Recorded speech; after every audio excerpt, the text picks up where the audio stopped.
Welcome to another episode of Your Life Simplified. I'm Scott Sturgeon. On today's episode, we're going to kind of unpack a few different things, but specifically pertaining to retirement. A lot of times we think about retirement as this overarching goal, this thing we're always working to pursue, or maybe we're putting away investments or savings or what have you for decades and upon decades, really, and hopefully to that one day of quitting working full time and playing golf 24/7 or maybe pursuing whatever passion projects we may have.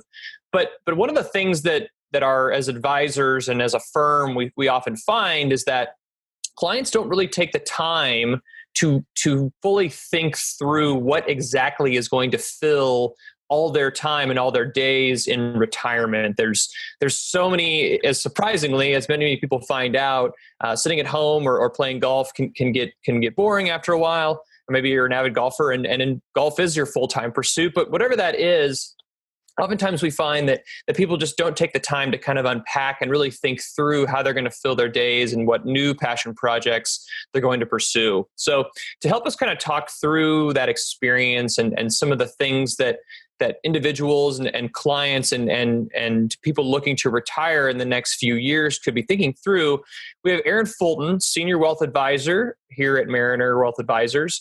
Aaron's out of our Maple Grove, Minnesota office. Aaron, glad to have you on the show. Hi, Scott. It's great to be here. Thanks for having me. Yeah, no, happy to do it. Aaron, you are I guess, more recent addition to Mariner. Do you want to maybe take just a few seconds to kind of give your background for listeners? Sure, Scott. And you're right. I haven't been with Mariner all that long, but I've been very impressed with the firm ever since the day I joined. My first real entree into the financial services industry was in 1999. But in 2005, I really started to focus on comprehensive financial planning. I'm a certified financial planner practitioner, got a master's degree in financial services. And through the course of my career, I've had the opportunity to work with a few different firms along the way, but I'm absolutely delighted to be with Mariner today. Yeah, well, mutually glad to have you aboard. So, Aaron, one of the things, you and I were talking prior to our recording, and there's a lot of things, surprisingly, that you had brought to the table that clients just don't think through. And I guess we'll just kind of start off. We kind of broke these down into big high level categories. But the first of those was time management, that people basically just there are a lot of hours in the day. And when you don't have, 8, 9, 10 of those being filled up with work or being at the office, suddenly people are left with finding things to do or struggling with finding things to do, I should say. Do you want to kind of talk to or speak to that point a little bit? Yeah, absolutely. So it's interesting to see the variety of thoughts people have as they get close to approaching retirement, especially when that time window really starts to close in and they start to envision what life may look like. And it can vary from a great feeling of freedom, that they're almost to the finish line, that they can go and enjoy the things that they've always wanted to enjoy. For some people, it may be that they finally get to take that trip to Ireland with their family. For other people, it starts with, I'm going to go to the golf course every day. And we find that can change very quickly as that day-to-day routine that looked like such a great sense of enjoyment becomes more of a daily habit that didn't have quite the thrill and excitement. So we see a variety of people's thoughts coming into retirement. And part of our job as advisors, as I see it, is really to help people spend some time, give them the space to really explore the vision of what an ideal retirement really looks like. What do I want to spend my time doing? If the plan is to spend every day at the golf course or every day on the lake, that may or may not end up with the same excitement 3 months into it.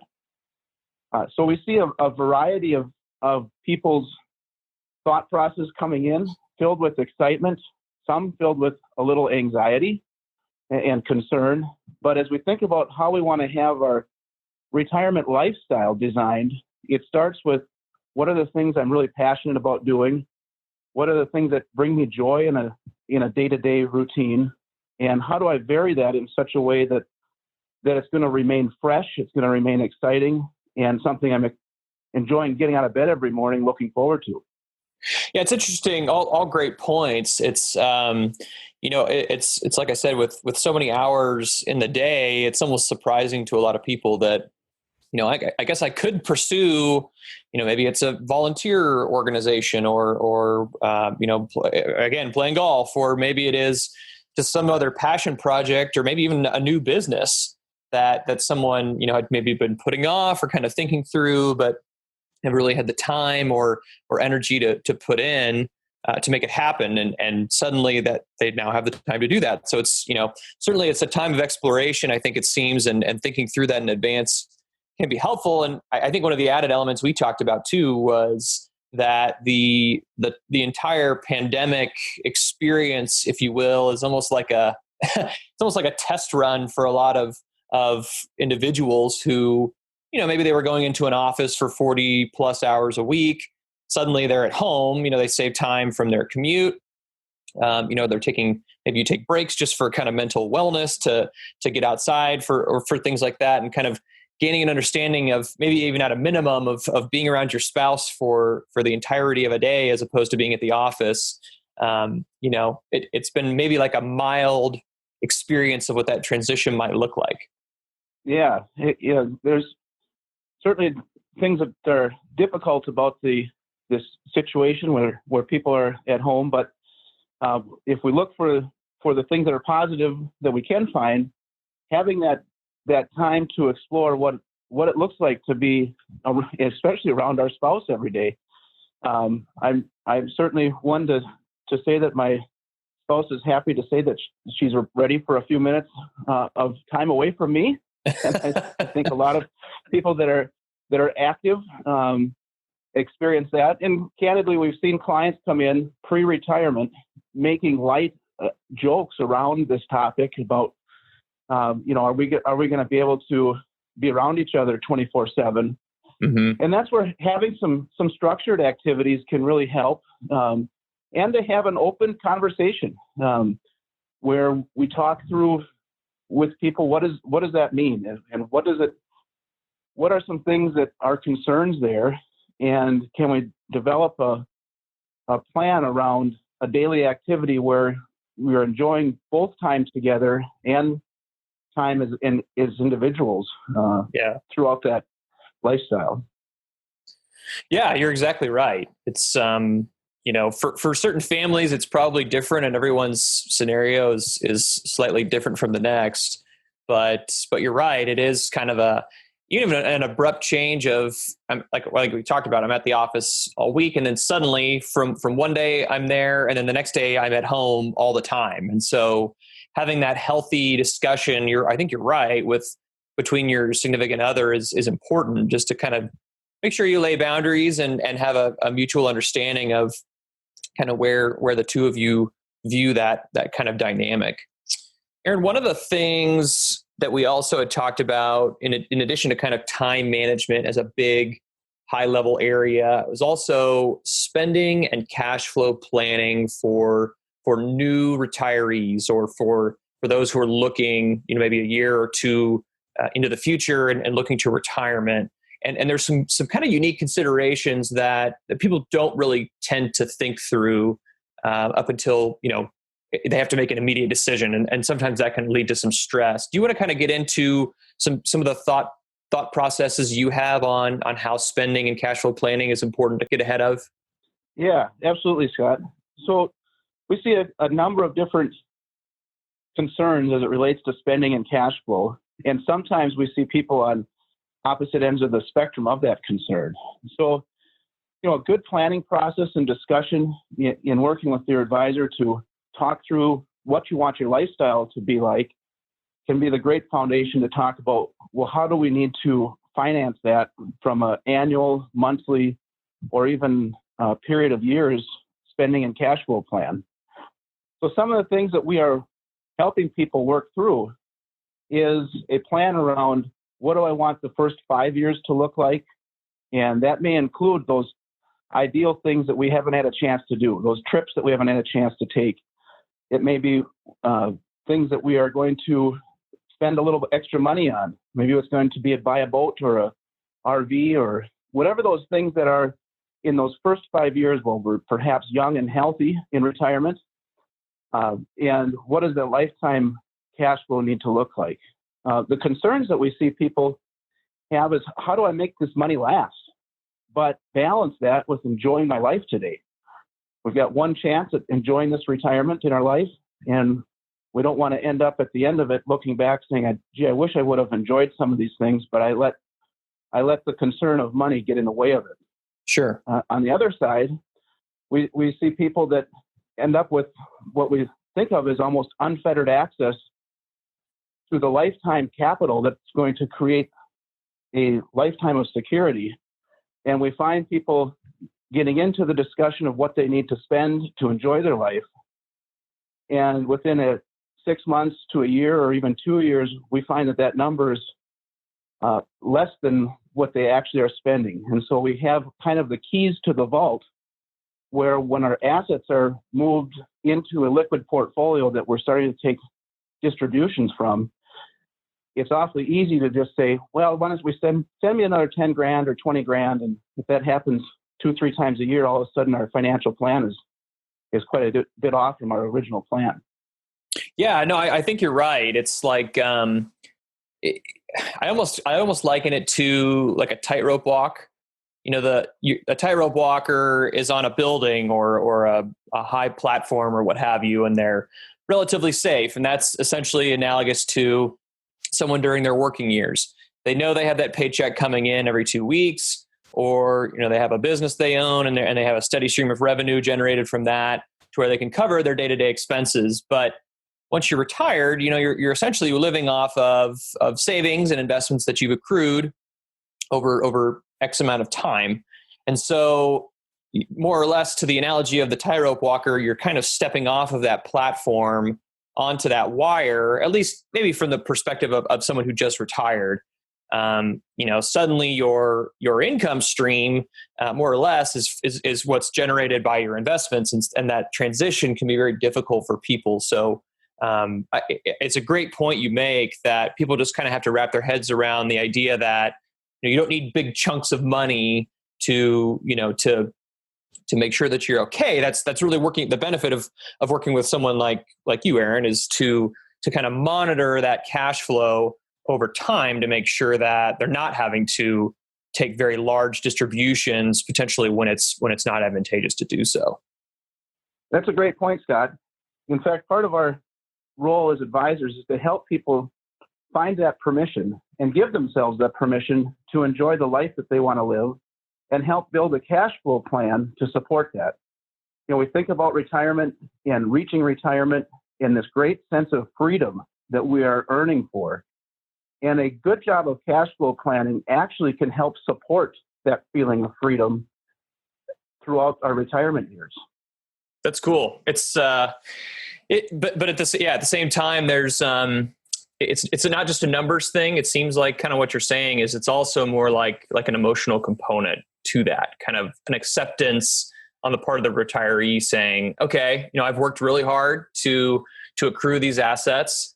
And so now, kind of with some guidance, I'm going to be able to spend that responsibly, if that makes sense. But to also enjoy it. I mean, that's really, at the end of the day, what it's for. Yeah, absolutely. Thanks again for downloading this episode of Your Life Simplified, which is produced by Mariner Wealth Advisors.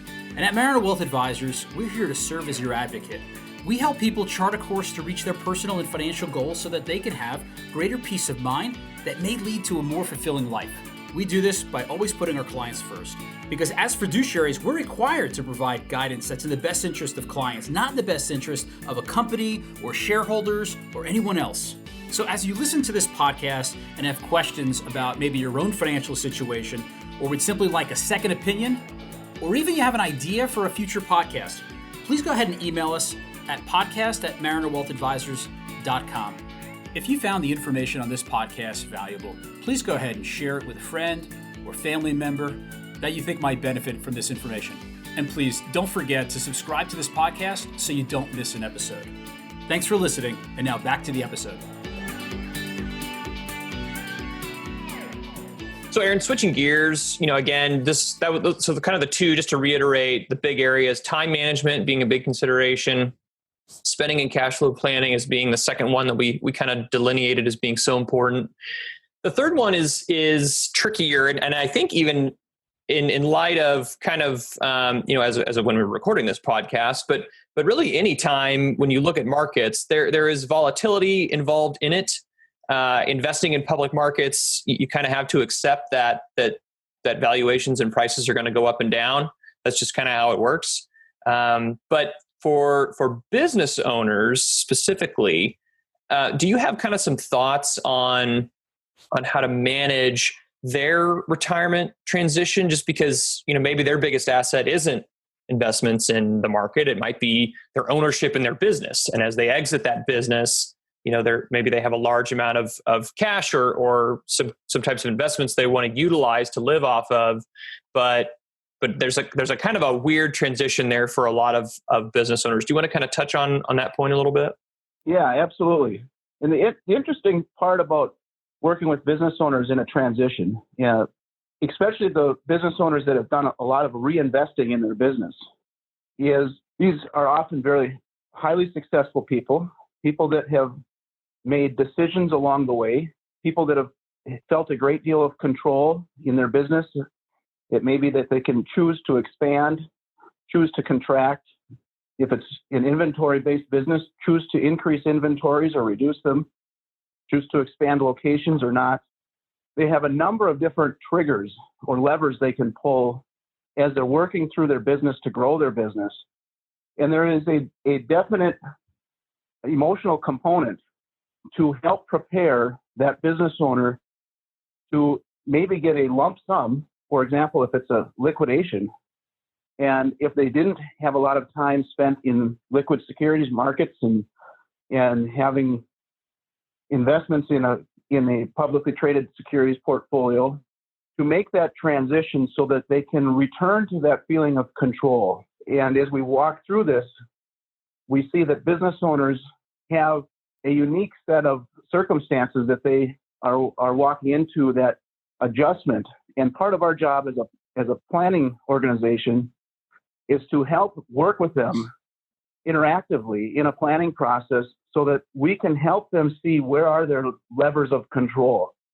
How do I feel comfortable with the fact that markets are going to have, historically we've had a bear market every 5 years or so on average, and that's just what's part of investing. And if we have a plan around that, it gives us the ability to participate in the wonderful opportunities that investing brings to us over time.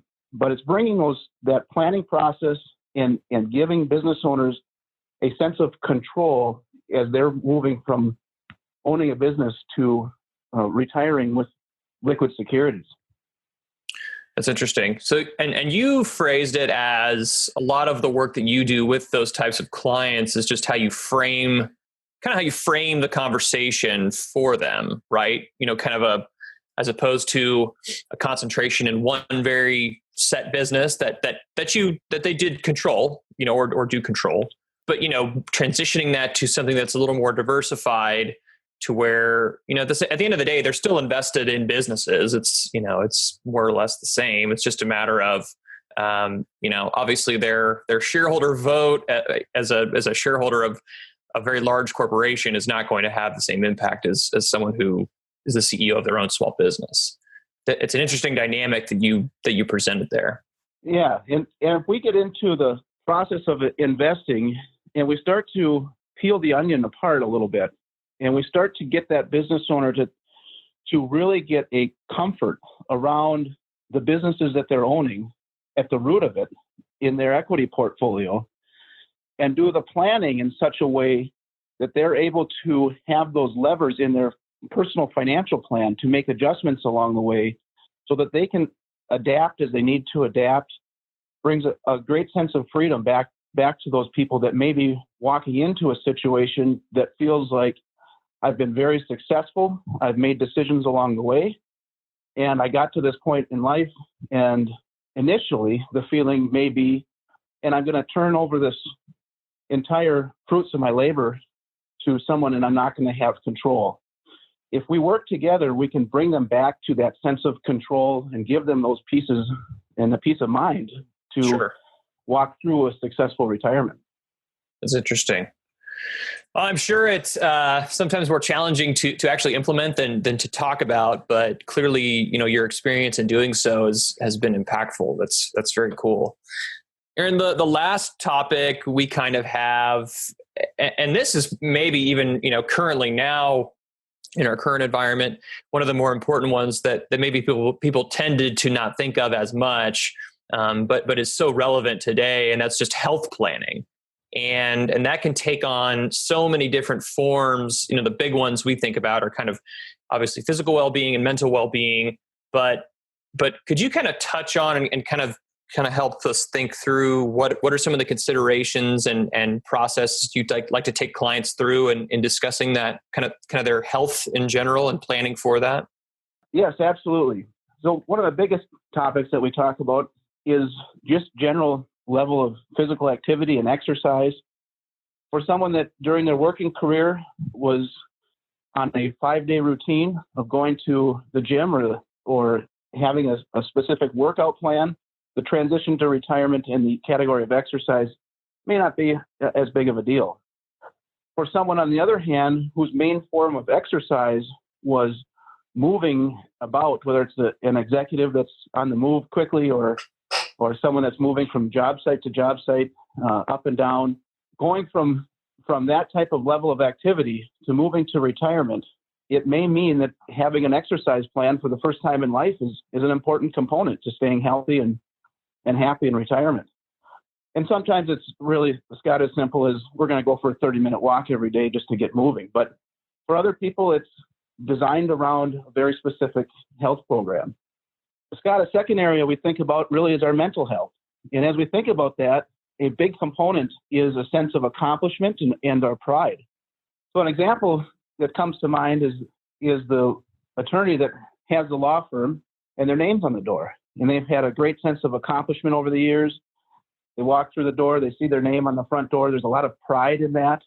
Or the executive that's got a number of people looking up to them to make decisions.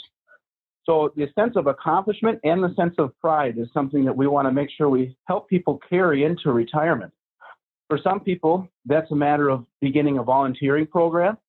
For some people, it's a matter of helping them with their grandchildren a little more interactively, and it can be one day a week. And for other people, it may be just taking on an independent project that's something entirely unrelated, but gives them a sense of pride and enjoyment.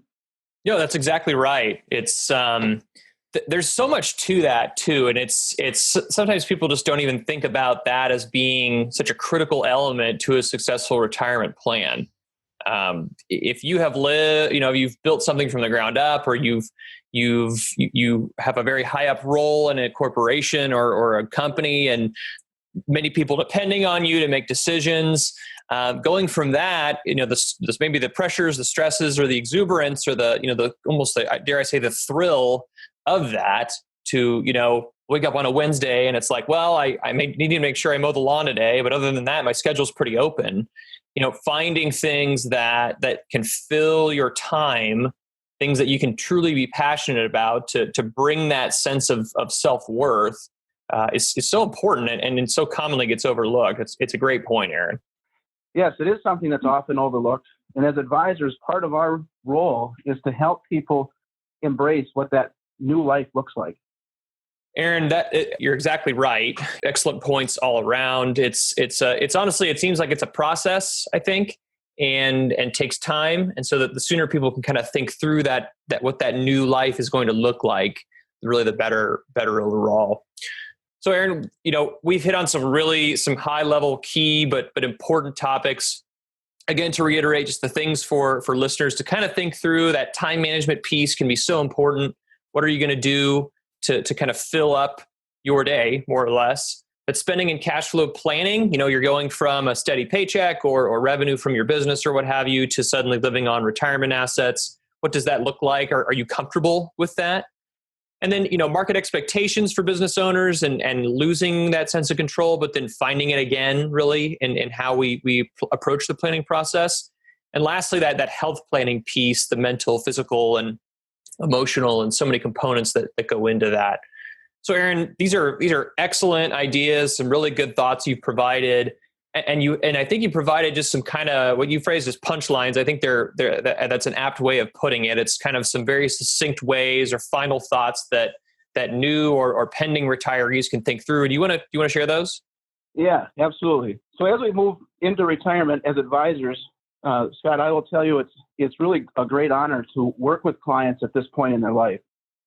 We recognize that this is 30, 40 years of their working life, plus all the years building up to that, to come to the table and sit down and talk about what life looks like from that point forward. It's decades of hard work and sacrifices that get them to this point, and it's a great honor to help them move into this new stage of life. So the things that really highlight out is the planning process really gives people the permission to spend, to travel, to help the grandkids, whatever that means for them. The coaching that we can provide brings the business owner that sense of control and freedom and helps them to feel confident and comfortable in unforeseen economic changes. Finally, it's the discussions that clients bring to us that as advisors, we're able to help them, give them comfort to the transition ahead. What we really enjoy doing, not only in the great level of technical detail that we put into developing plans for clients, but also helping them move with comfort to that next stage of life with those things that are under the surface that need to be addressed in such a way that brings clients a great sense of confidence moving forward.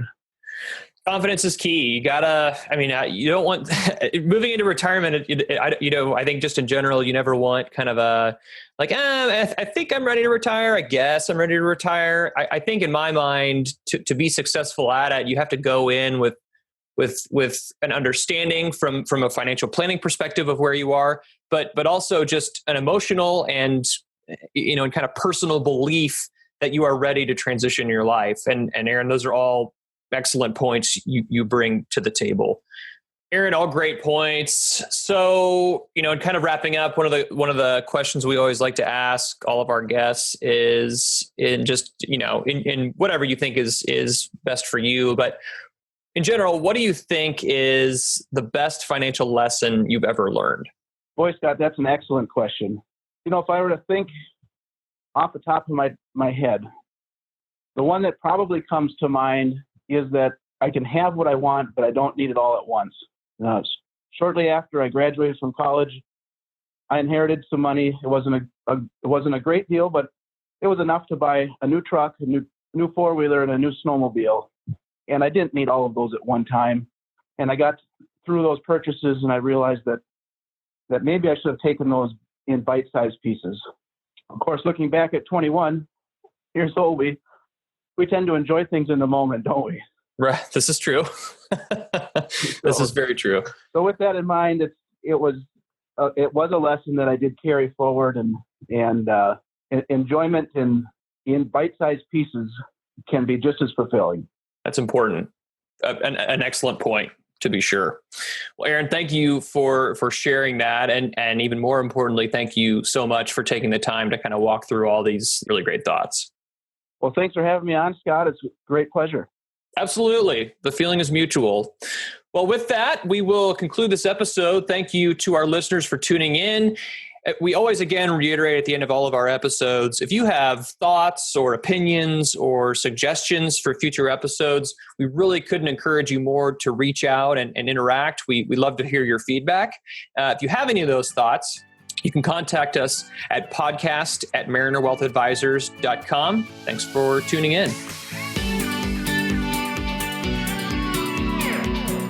Advisors, or MWA, is an SEC-registered investment advisor with its principal place of business in the state of Kansas. Registration of an investment advisor does not imply a certain level of skill or training. MWA is in compliance with the current notice filing requirements imposed upon registered investment advisors by those states in which MWA maintains clients. MWA may only transact business in those states in which it is notice filed or qualifies for an exemption or exclusion from notice filing requirements. Any subsequent direct communication by MWA with a prospective client shall be conducted by a representative that is either registered or qualifies for an exemption or exclusion from registration in the state where the prospective client resides. For additional information about MWA, including fees and services, please contact MWA or refer to the Investment Advisor Public Disclosure website at www.advisorinfo.sec.gov. Please read the disclosure statement carefully before you invest or send money.